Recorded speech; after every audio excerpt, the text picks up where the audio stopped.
Welcome to another edition of the E-Spot with Camille. The E-Spot is your location for the latest in entertainment, beauty, and design from the people who make it. Thanks for joining. When I'm in it, and she never be pretending, nothing is real. She gon' tell you what she bought it, cause she know you can't afford it. Know you can get it, looking exquisite, no competition, stay on the pin. Well, today I have the honor of being with a comedy legend who is still out there creating laughs, making people see the history of behind black comedy, and I'm just so amazed to be able to call him a friend as well. So we're here with Guy Torry. Did you hear about Phat Tuesdays? How'd you hear about Jesus? People told you. This is how we do it. It's 1995. Comics back then were predominantly white, and I said, man, there's so many funny people doing comedy in the hood, but there was no one there to see them. And I was like, okay, I'm gonna change that shit. Guy was like, Hollywood don't want to come to the hood, so let's take the hood to Hollywood. Every Tuesday is in this room. Phat Tuesday. I had no idea what the fuck I was doing. I saw Chris Rock, Chris Tucker, Martin Lawrence, Jamie Foxx, Kevin Hart. Every week, sold out. It was the neighborhood. For the first time, Like, genius shit. Stand-up comedy for black comedians, it was born out of some specific...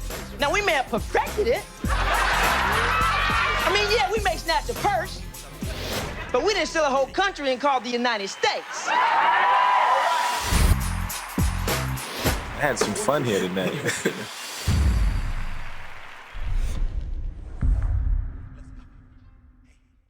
Please introduce yourself. Guy Torry in the place to be got kicked out of YouTube University. I love that. I love that you always open up with that. So when did that start even with you? You know, it started, that whole thing started when I did a podcast I created called 31 Cents. And no, I think it started with Tom Joyner Show. Tom Joyner Morning Show, I think I started doing that. It's hard to keep up when your resume is forever. Stuff. It's so much. I think I started doing it on the Tom Joyner Morning Show. I wanted an intro when they say, hey, Guy. Because I used to always, big fan of the Breakfast Club. And DJ Envy had his, hey, this is DJ Envy. So I was like, oh, that's kind of cool and catchy. And he opens up the show like that. So I, kind of copycat it from the Breakfast Club. I mean, if it's not fixed, why not? Hey. Why not just extend on it? So Exactly. You've worked with a million people. You've worked from comedy. You've worked in acting. You worked in film. Like everything. Radio. Obviously, you're talking about the Joyner Morning Show. So was there ever a time when you were just like, I can't do this anymore? And how did you overcome that feeling? Well, there's a lot of moments like that with Phat Tuesdays, a documentary that I created, and the night that I created, there was a moment of I was doing too much. You know, if you've seen the documentary on Amazon Prime, you'll see that I had a lot going on. I had to stop something, and that was what I stopped. You know, acting. I had stopped acting for a minute because it's just the business got a little bit too crazy, and as you get older, it's hard for you to fall for the okie doke. When you're young, you're trying to get on, you fall for some of the, the stuff they put you through in Hollywood and the mind games and all that stuff. But as you get older, you're like, man, I ain't doing this no more. And then you get to a point where you miss it and you try to find that balance of I still love it, but I ain't going for the okie doke. And you got to keep your integrity and your while you keep your passion for the art. So that was really the only thing that I kind of was like, I can't do this anymore. Radio was always fun. Radio just ended because Tom Joyner retired.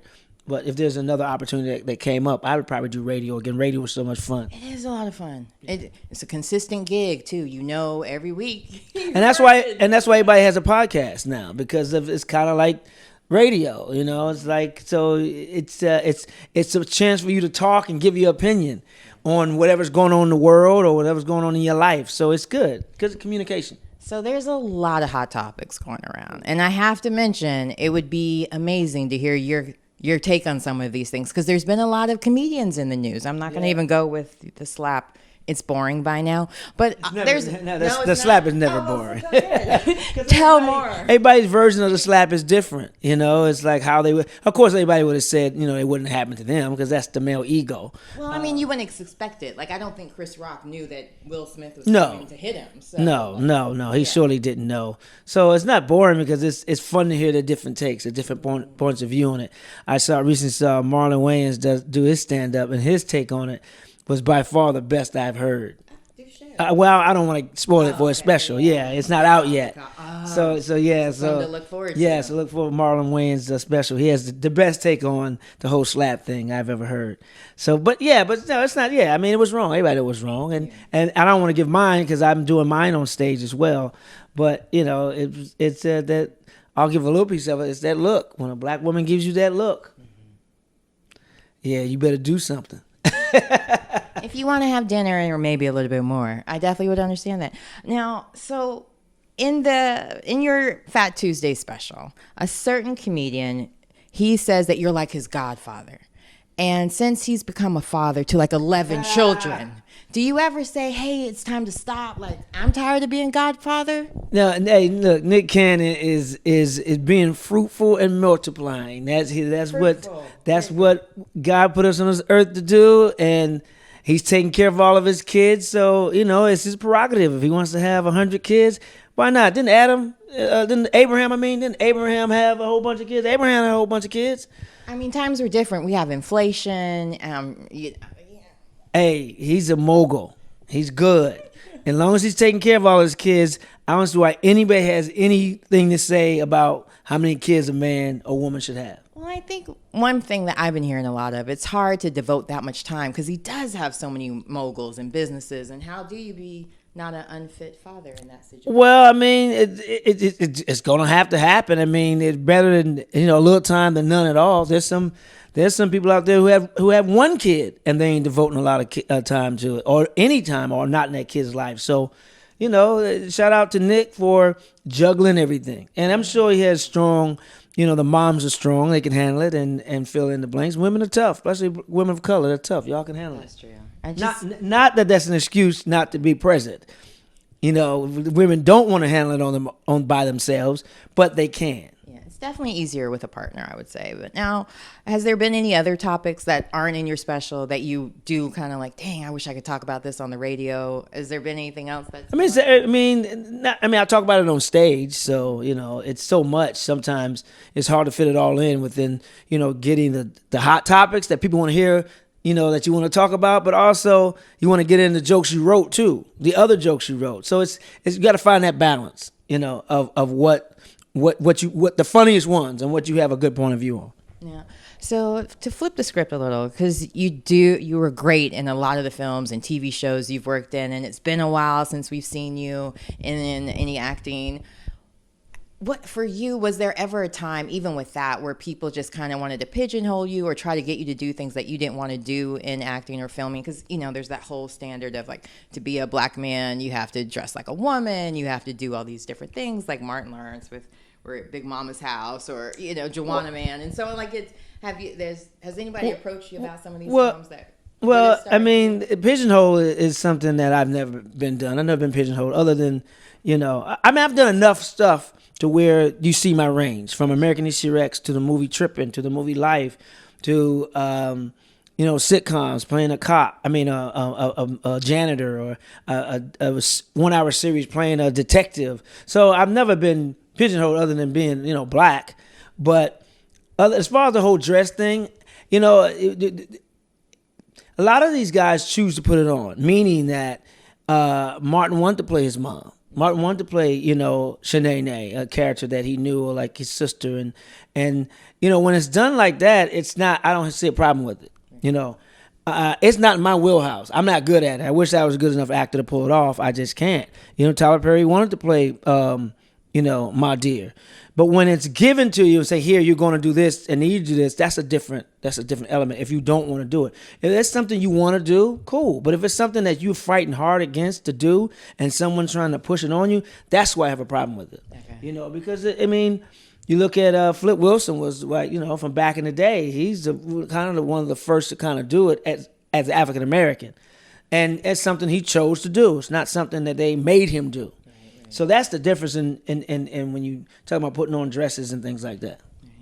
Now, is there a character that you haven't played that you do want to play? 1,000. There's so many different. Any character. Well, I don't One have to put on. paying. Yeah. Well, I mean, sometimes I don't pay. Sometimes you do passion projects. Sometimes you do some that it's a character that you really want to play. It's a good script, but you got an up and coming filmmaker who needs, a solid cast or some recognizable names or faces that if you like the project and it's everybody's respectful, then you do those things. So it's not, you don't always have to be in a big studio movie. If you love the craft, you love what you do, and all the elements are right, then why not? Yeah, I'm glad you mentioned that, because a lot of times people could get to a point and they're like, well, I'm at this point in my career, I don't need to go back and do those kinds of things. But it's good still. To each his own. To each his own. I mean, if that's how you feel, that's how you feel. I'm not mad at anybody who chooses to do that. I try to go by the project, not the budget. Oh, that's good to hear. And good for any of those up-and-coming directors that want Guy Torry in their film. If it's good enough, you might get a chance. Yeah, you got to be on point with it, though. You got to be professional. Just because you don't have a big budget doesn't mean you can't be professional. You still have to show up on time. The material still has to be great. You still have to treat, the cast and the crew with respect. So it doesn't, respect is everything. Now, one thing I loved about when I was watching your film, Phat Tuesdays, which is on Amazon Prime, your need to help women in comedy. And it was so important for you to always have at least one female comedian performing every night on Phat Tuesdays, but even still, like having them as openers or different projects. You've always been that kind of guy that's, instead of being a gatekeeper, you're one of those that lets people in, open the gate open for others to come in. Where did that come from? Where did that stem from? I guess my mom and dad, the way we're wired. But I will say my brother Joe who was always have at least one woman on the show, with no quid pro quo. So that this is the way we were raised. I mean, Joe and I were raised in the same household. Sometimes you can't tell, but it was his when I was early.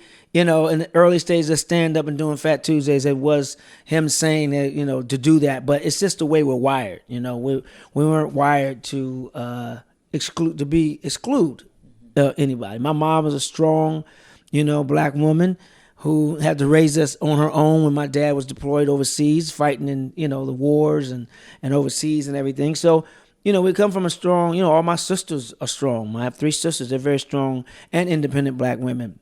When they need to be. So, yeah, it just comes from upbringing. No, I like that, though, because my father is the same way with him and Preston. They always try to do projects together and so on. Preston? And like Holmes. Okay. Yeah, sorry. What? Yeah. Preston Holmes. Dwight Williams, Preston I knew, Holmes. I knew it was, but yeah. Yeah, well, Preston's a great guy. He is an amazing guy. But there's... Preston, a lot of times Preston in the younger generation, you don't see that sometimes, right. Where they try to pitch people together, even in the fashion world, where there's like it's Naomi and industry. Tyra, every industry where they try to pitch black people together because there hasn't been as many opportunities. Exactly. So now I feel like that's starting to change more because there's more black-owned, not just studios, but also just black creators are making right. We have to we as black people have to stop them from doing that. Mm-hmm. We can't buy into it when they try to do it. We have to stop it. So it's up to us. We can't blame everything on everybody else. Right. We got to take ownership in some of it. Right. And I'm glad that you do that. And in the documentary you mentioned that a lot, and everybody was singing your praises for how much you've helped them, and they got their start from you. Now I wonder. There's a bunch of people who feel opposite, though. Don't get it twisted. We tried to get them in there, but everybody wasn't singing roses. Oh. Look, see, Torry, now I'm trying not to make sure I don't say anything that we talk about off air, but I'm curious for you, is there someone that you're like, I will never work with again? Well, yeah, of course. There are some people like that, and some people who were upset that they weren't in the documentary. And I definitely... That's part 2. Well, no, they ruined it for that because the way they reacted from not being in part 1. I mean, a lot of these people who weren't in it understand the business. They understand. They've done projects that they exec produced and created themselves, so they know how the game goes. And it wasn't like I wasn't trying to get them in. It's like when you're working on a project and you have A-list actor and you have someone who's not on those lists. And, the one who's signing the check, who's writing the check and signing the check, they're going to most likely pick, Don't care how long you fight for somebody you want, but it just makes sense to have the person who brings the boys to the yard, basically. You know, the money, the eyes, the eyeballs to the screen. And if they're telling a similar story, I mean, who are you gonna go with? A-list actor, or you know, someone who's not known yet, who's not gonna bring any eyes to it. You know, and we have I think we have a great balance in who we interviewed for the Phat Tuesday documentary. I mean, Reggie Hudlin and his team, you know, with the assistance of myself, I think we put together a great crew. I mean, some people I wanted in it that didn't make it, and some people made it that we could have done without. But in my opinion, but I'm gonna trust Reggie Hudlin. I mean, he's great. I hired a director to direct. I'm not going to be standing over his shoulder. And who am I? Who micromanages Reggie Hudlin? Exactly. That's the other part. That's like micromanaging God. Like, you're going to tell God who to save? No. Reggie Hudlin is a genius at TV, film, comic books, you name it.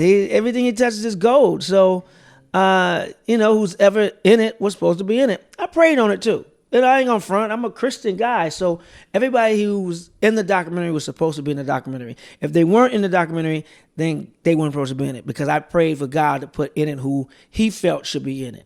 And there were some names I really wanted in it that we didn't get a chance to have in. Either they declined, or they just they did passed, or we just didn't have time.